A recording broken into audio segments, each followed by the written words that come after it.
كيف حالكم? Welcome to Learn Arabic Online with Loubna Duymayan.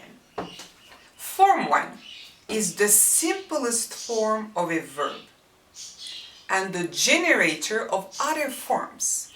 So without form 1, we can't have form 2, 3, 4, 5, etc. Because form 1 is the mother of the other forms. It gives the general idea of its roots. Most verbs are trilateral, consisting of 3 radicals. But there are a few quadrilateral ones with 4 radicals. Perfective forms of a verb are فعل, فعل, فعل. These 3 letters are literally considered as placeholders for the radicals of verbs. And their imperfective forms are يفعل, يفعل, يفعل. Think of each verb as a combination of the perfect, imperfect. Third person singular conjugations. Let's say the verb درس is new to you. You need to know this verb in the perfect, imperfect. When you memorize the verb, think of it not just as درس, but as درس يدرس. In this lesson, you will delve further into the imperfect indicatives, secrets, with all its flaws. The Arabic Imperfect Tense, al-mudari', denoting a past action in progress but not completed at the time in question, requires that a prefix and a suffix to be attached to the radicals of the verb. Let's analyze the adjustments of the form 1 sound verb during the conversion perfect, imperfect. So we have درس, يدرس. He studied, he studies, or he is studying. فهم, he understood. يفهم, he understands. جلس, he sat, from the verb to sit. يجلس, he is sitting or he sits. سمع, he heard. يسمع, he hears. بحث, he looked for something. يبحث, he is looking for something. خطف, he abducted or he kidnapped. يخطف, he is kidnapping. Let's call the police. ذكر, he remembered or he recalled. يذكر, he remembers. So, the prefix is a ya, followed by a fatha, ya. يدرس, يفهم. And the suffix is a dhamma.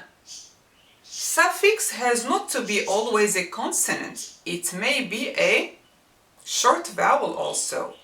Dhamma, u sound, the u. يدرس, يفهم, يجلس. Remark the sukun over the first radical. Alright? So here, the first radical is not ya. This is just a prefix. If you want to find out the first second radical, you have to refer to the form 1, the perfect form 1. Alright? So the first radical is dal. So dal is a still consonant holding a sukun on top of it. يدرس يفهم يجلس. And the short vowel over the second radical, which is changeable, erratic, unpredictable, inconsistent, you name it. See here, we have U.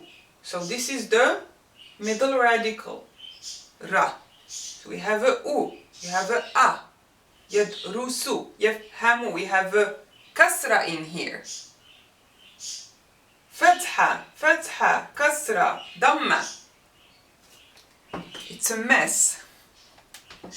We call the vowel that goes over the middle radical in the perfect or imperfect the stem vowel. So when I'm saying the stem vowel, I am referring to this one in the middle. Here we can say the middle because the second radical is the third consonant in the imperfect form. So this is the stem vowel. Here is fatha, and here in the imperfect form is a dhamma. It went from fatha to dhamma, from kasra to fatha, from fatha to kasra, from kasra to fatha. So you have to memorize this tricky stem vowel of form 1 verb in the imperfect, since it cannot be predicted. That's why I told you to memorize the verbs as perfect, imperfect. Alright? The reason why learning the combination, as I said, and I will keep saying, perfect, imperfect, will help you remember the stem vowel for sure. This is often done in the Arab world as well, when children are taught modern standard Arabic. As we are declared to be Arabic specialists, let's examine the conjugations of a verb in the imperfect indicative seriously. Starting with the prefixes, head accessories. Haven't you noticed that Arabic verbs are so ornamental? That's why I like it. So, the verb ذكر, to remember or to recall, ذكر يذكر. So here is the stem vowel, a dhamma. أنا أذكر. Alright, I remember. أنت تذكر. أنت تذكرين. هو يذكر. هي تذكر. نحن نذكر. أنتما feminine and masculine. تذكران. هما masculine يذكران. هما feminine تذكران. أنتم second person plural masculine. تذكرون. أنتن تذكرن. هم third person plural masculine. They يذكرون. هن يذكرن. So, each prefix is composed of a consonant and a vowel. Hamza, fatha, a. Ta, ta and fatha, ta. Here, ya, ya and fatha. And nun, nun and fatha, consonant and vowel. The consonants used as prefixes, so are listed for me. Hamza, ta, ya, nun. You have 4 of them. The Hamza, this is Hamza. This alif is just a support, has no phonetic value since Hamza cannot stand by its own in the beginning of a word. The Hamza is the prefix of the subject pronoun ana. Literally, the conjugated verb has borrowed the prefix from the subject's pronoun ana. Ana, a. So when I say adrusu, adkuru, I'm referring to myself because of the prefix hamza, a. And this will be the case for every present tense conjugation, for every verb in the language, regardless of the form of the verb or whether it's sound, hollow, defective, assimilated, or doubled. Understood? Of course, yes. Alright. The consonant ta. Ta. Tadkuru. Tadkurina. Is used as a prefix for the second person. Singular, dual, and plural. Ta, anta, you, second person singular.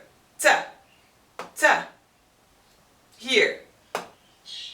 Except anta, anti, antuma, antum, antunna, they are all referring to the second person.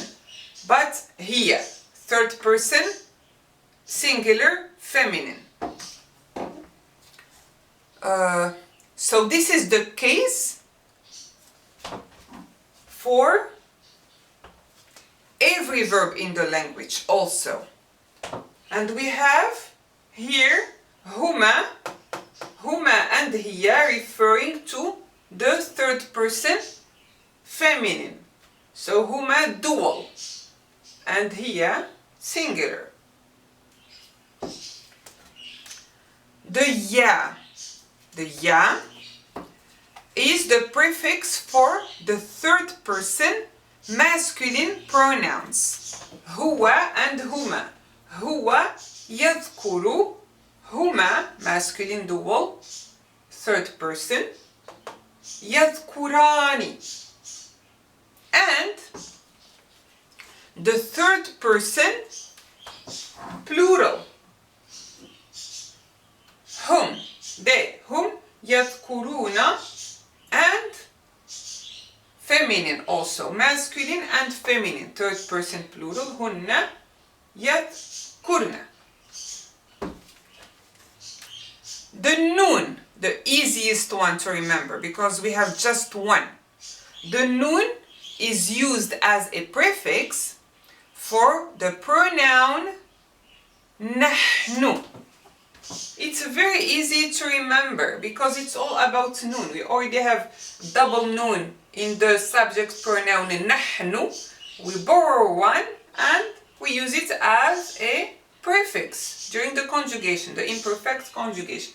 Nahnu nadhkuru. This is the only one. It's very easy to remember.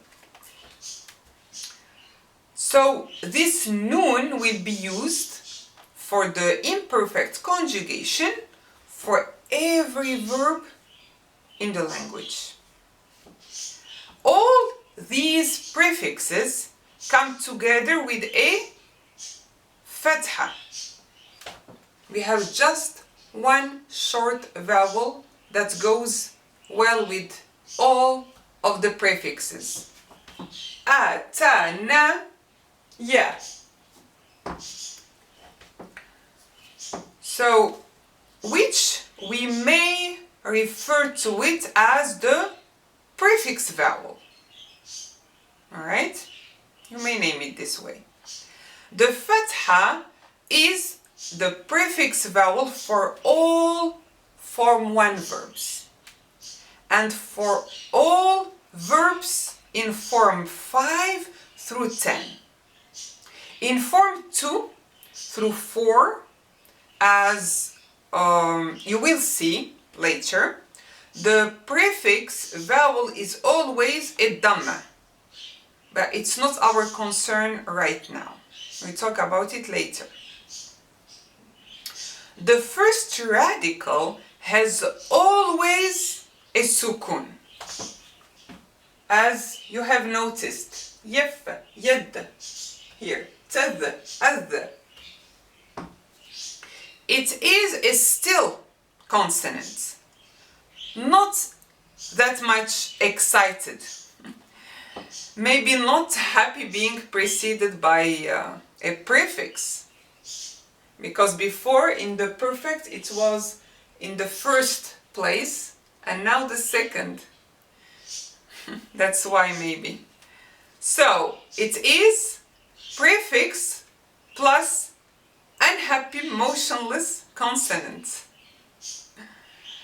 This will be the case for the first radical on every present tense form one sound verb. On the contrary, the stem vowel is hyperactive and unpredictable. It fluctuates from verb to verb. Sorry. But it may drive you crazy. It could be a Dhamma, like here, or a Fatha, or a Kasra.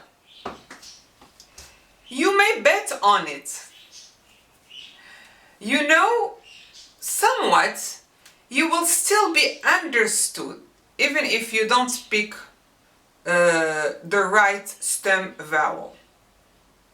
So, because we have the context to worry about. So the context will tell me what you are trying to say, even if the stem vowel is wrong, it's okay. So the only time you can predict the stem vowel for the imperfect is when the stem vowel for the perfect is a kasra, like here, fahima. For such verbs, the imperfect stem vowel is almost always a fatha. So fahima yafhamu, at least something to have in control. So fahima yafhamu, it turns from a kasra to a fatha. Or sami'a yasma'u. See here, from a kasra to a fatha. Alright, something good at least. Bring your magnifier over the suffixes. If this tool is not quite effective for you to fulfill this task, find a microscope and then join us. The suffixes are either a Dhamma, like here, أنا أذكر, أنت تذكر, or هي تذكر, we have just a Dhamma. Or in, the long vowel ya, plus nun with fatha, for the second person singular feminine, anti. Or an, if we have a dual form. An, the suffix an is always used to refer to dual. An, antuma, huma. Or un for plural masculine. Or just the nun with fatha for plural feminine. Alright? Other than some exceptions, these suffixes will be the same for the vast majority of verbs in the language, regardless of the form of the verb. From 1, 2, 3, doesn't matter. We will deal with the exceptions as we come to them. But for now, let's keep everything simple as possible. I'm trying my best for that. I don't want to scare you. You can look at almost any present tense verb and guess who the subject is. No matter whether it is Form 1 or Form 10. In the way that any present tense verb beginning with in noon, and we have just one noon, so it's very easy to spot, must have نحن as its subject. نحن ندرس, or if I say ندرس, I'm referring to we, or نفهم, we are referring to we, the noon. If the prefix is a ta and the suffix is a damma, which usually will not even be written in, then the subject must either be anta or hiya. You will be judging who is the subject. Alright? If it is the second person singular masculine or third person singular feminine. Or maybe you have to ask further questions to find out who they are talking about. About Daniela or about you. I think you would find out if they are talking about you or her. Alright.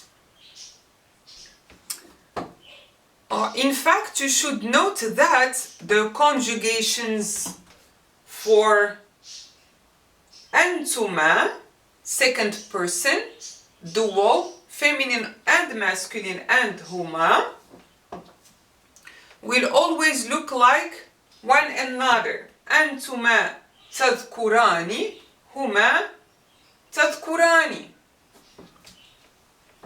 I really hope I made my point clear. So what is the meaning of the imperfect indicative, which we refer to in Arabic as al-mudari', just in one word, al-mudari', because we have al-mudari' al-mansub and al-mudari' al-majzoom. We have the indicative mood, the subjunctive mood, al-mansub, and the jussive mood. But here we are just talking about the imperfect indicative, al-mudari'. So the imperfect indicative corresponds in meaning to either the English present tense, the present progressive, or refers to habitual actions. It can also be used to refer to the future with the prefix sa or preceded by سوف. So سوف أدرس, I will study, or just simply sa, the suffix sa. Sa أدرس, same thing. So to form the future is سوف or sa plus the imperfect. So it has this facet also. So أدرس اللغة العربية كل يوم. I study Arabic every day. So this is a habitual action. Alright? That's why we use the present tense. أدرس قواعد اللغة العربية الآن. الآن referring to right now. So we have to use the present progressive. I am studying Arabic, اللغة العربية, grammar. Arabic grammar, قواعد اللغة العربية. Right now. So I am studying right now. Alright? سوف أدرس هذا الدرس غدا. سوف أدرس, I will study, or سأدرس this lesson, هذا الدرس غدا, tomorrow. So the key point to to keep in mind is that the imperfect refers to actions which are unfinished. The context will tell you the meaning and how it should be translated. The imperfect indicative al-mudari' is negated by placing la immediately before the verb. For example, أنا لا أدرس الآن. I am not studying right now. Note that using the subject pronoun أنا, in this case is optional. I could just say لا أدرس الآن, and you would understand that I am not studying right now, that I'm saying that I'm not studying right now. So usually the pronoun is not used except for emphasis, أنا. Alright? So I want to attract your attention. أنا. Alright? Or أنت. Sometimes it may even sound rude, or I don't know. Or selfish. أنا. Alright. So this tense is imperfect, as we are. It will make you struggle with its flaws, for sure. The way we do to each other sometimes. If you are determined to invade Arabic, no matter what, you will abolish the difficulties of this language. So stay tuned for more Arabic lessons with me, Loubna. Until then, you like me, and of course you miss me, and you keep learning Arabic with me, Loubna. إلى اللقاء.